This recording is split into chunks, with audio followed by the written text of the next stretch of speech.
আজ আমি একটি গুরুত্বপূর্ণ বিষয়ে কথা বলতে চাই, যা অনেকেই হয়তো এর সম্ভাব্য ক্ষতির কথা বুঝে উঠতে না পেরে অসচেতনভাবে করে চলেছেন। সেটা হলো আপনার পরিকল্পনাগুলি সবার কাছে বলা, হ্যাঁ, আমি সিরিয়াস। অনেকেই তাদের সব আইডিয়া, ব্যবসায়িক পরিকল্পনা, স্বপ্ন সবার সাথে শেয়ার করতে ভালোবাসে। হয়তো আপনি কিছুটা সামাজিক মাধ্যমে এটা করেন, তাই না? হাই বন্ধুরা, আমি একটি নতুন ব্যবসা শুরু করতে যাচ্ছি, আমাকে শুভকামনা দিন। অথবা আমি এটা করতে যাচ্ছি, ওটা করতে যাচ্ছি।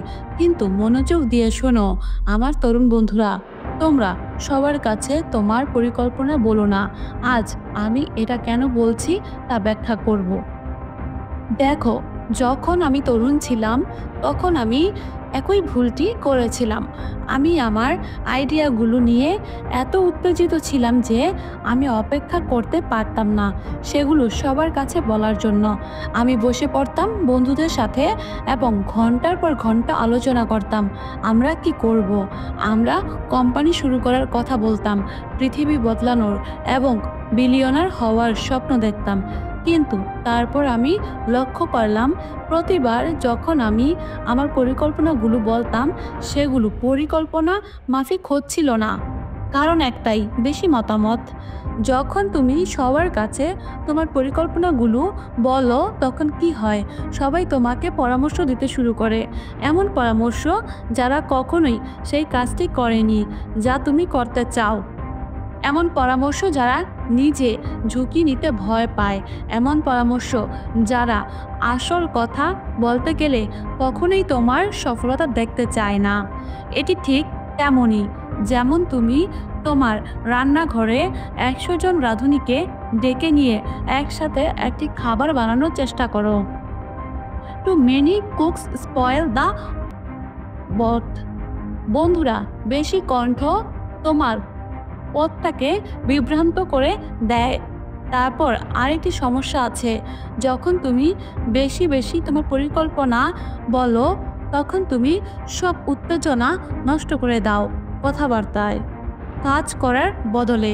ভাবো তো, যখন তুমি কাউকে তোমার বড় আইডিয়া বলো, তারা হয়তো বলবে, ওয়াও, এটা অসাধারণ শোনাচ্ছে, এবং একটি মুহূর্তের মনে হয় যেন তুমি ইতিমধ্যেই সফল হয়েছ।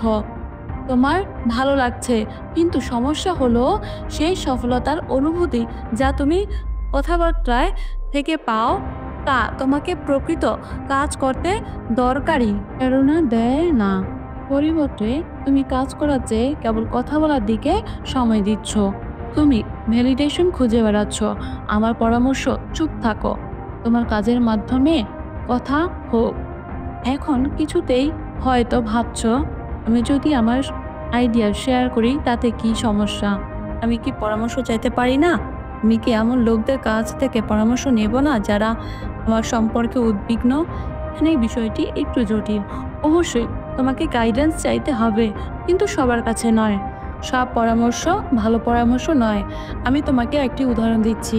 যখন আমি আলিবাবা শুরু করলাম, তখন কেউ আমাদের বিশ্বাস করতো না। মানুষ মনে করতো আমি পাগল। চীনে একটি ই-কমার্স ব্যবসা, তুমি সিরিয়াস? ইন্টারনেট তো পশ্চিমা দেশের জন্য, জ্যাক, চীনের জন্য নয়। আমি একদিন আমার এক শিক্ষককে মনে পড়ে, তিনি বলেছিলেন, জ্যাক, হয়তো তোমাকে ব্যবসা পথে ফিরে আসা উচিত, এটা খুব ঝুঁকিপূর্ণ। যদি আমি সবাইকে আমার পুরো ভিশন শেয়ার করতাম এবং তাদের মনের মধ্যে সন্দেহ ঢুকতে দিতাম, তুমি কি মনে করো আলিবাবা আজকের মতো থাকতো? অবশ্যই না। কখনো কখনো তোমার কাছের মানুষগুলোই তোমাকে অবচেতনভাবে আটকে রাখে।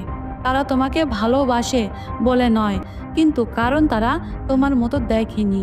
তোমার ভীষণ, হ্যাঁ, তোমার ভীষণ, এটা ব্যক্তিগত, এটা অন্যান্য।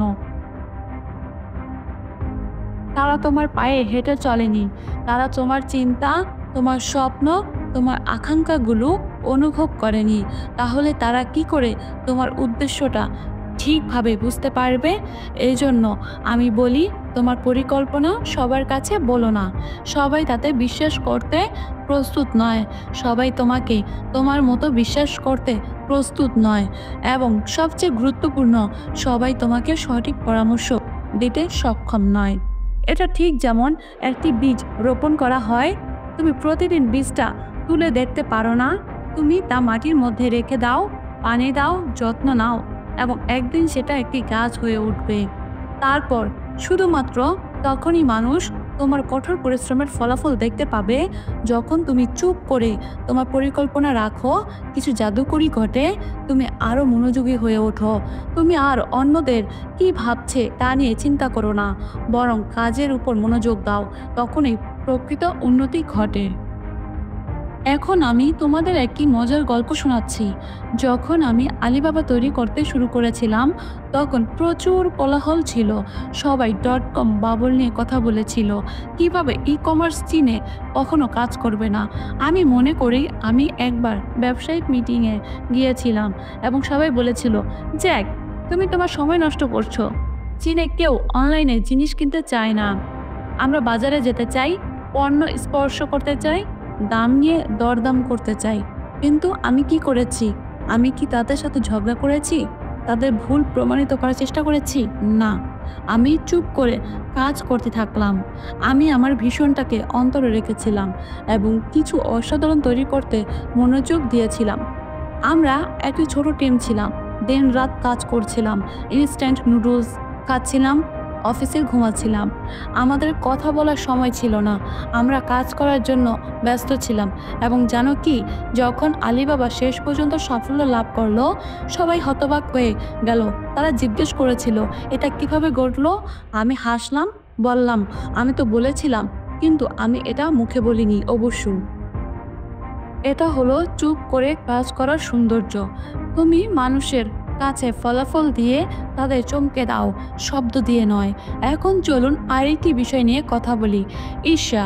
এটি একটি কঠিন সত্য, কিন্তু সবাই তোমার সাফল্যে খুশি হবে না। আসলে কিছু মানুষ ঈর্ষান্বিত হবে।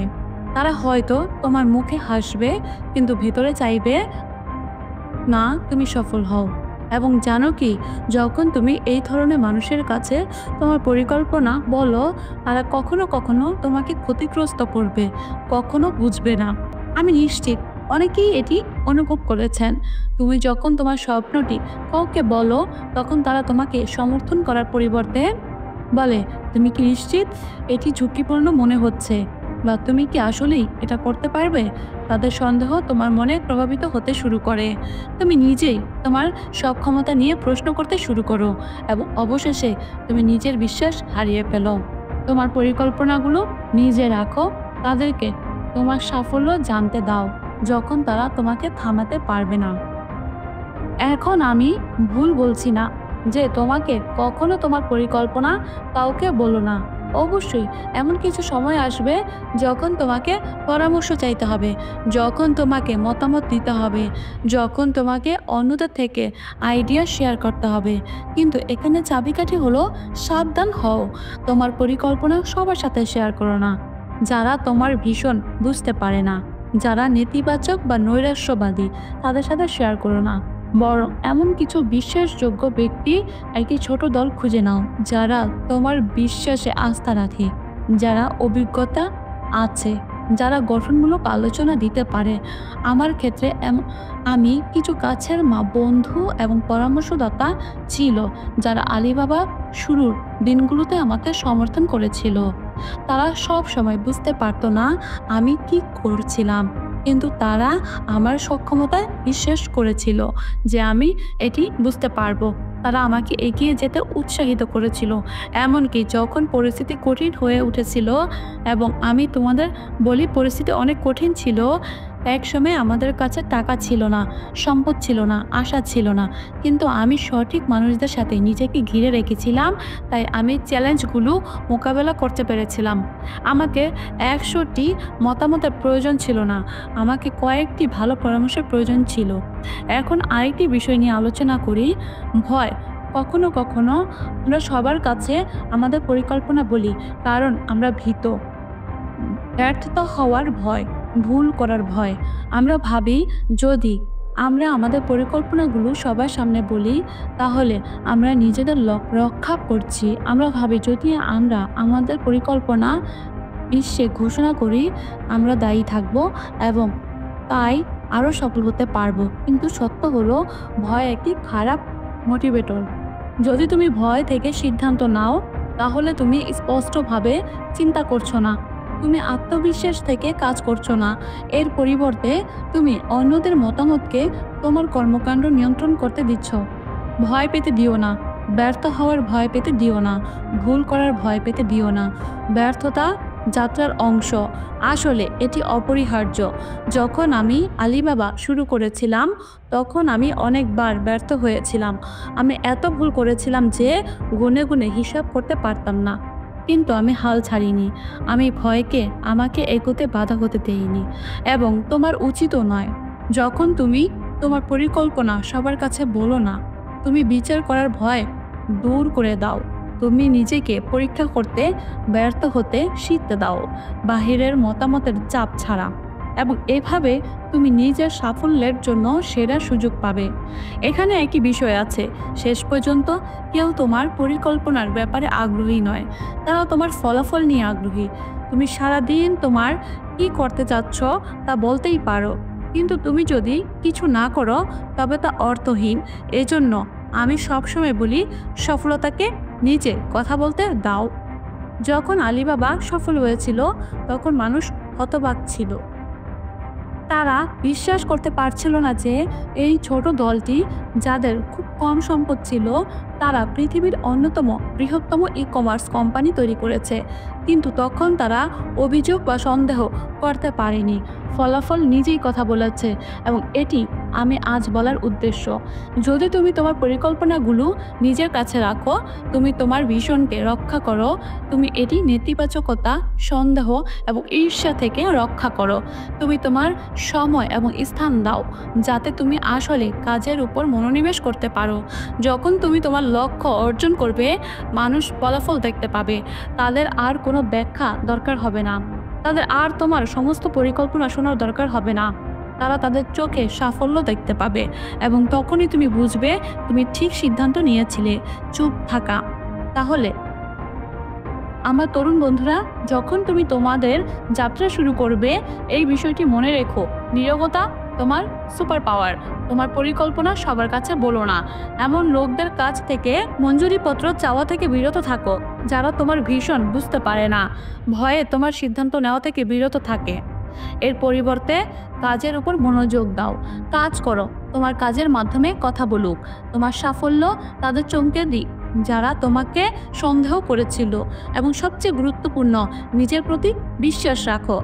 তোমার সফল হওয়ার জন্য সব কিছু আছে, শুধু তোমাকে ফোকাস থাকতে হবে, চুপ থাকতে হবে এবং এগিয়ে যেতে হবে। একদিন যখন তুমি তোমার স্বপ্ন অর্জন করবে, মানুষ তোমাকে জিজ্ঞেস করবে তুমি কিভাবে এটি করেছো, এবং তুমি হাসবে, কারণ তুমি জানবে যে তোমার সাফল্যের গোপন রহস্য ছিল সহজ। তুমি তোমার পরিকল্পনাগুলো নিজের কাছে রেখেছিলে। ধন্যবাদ।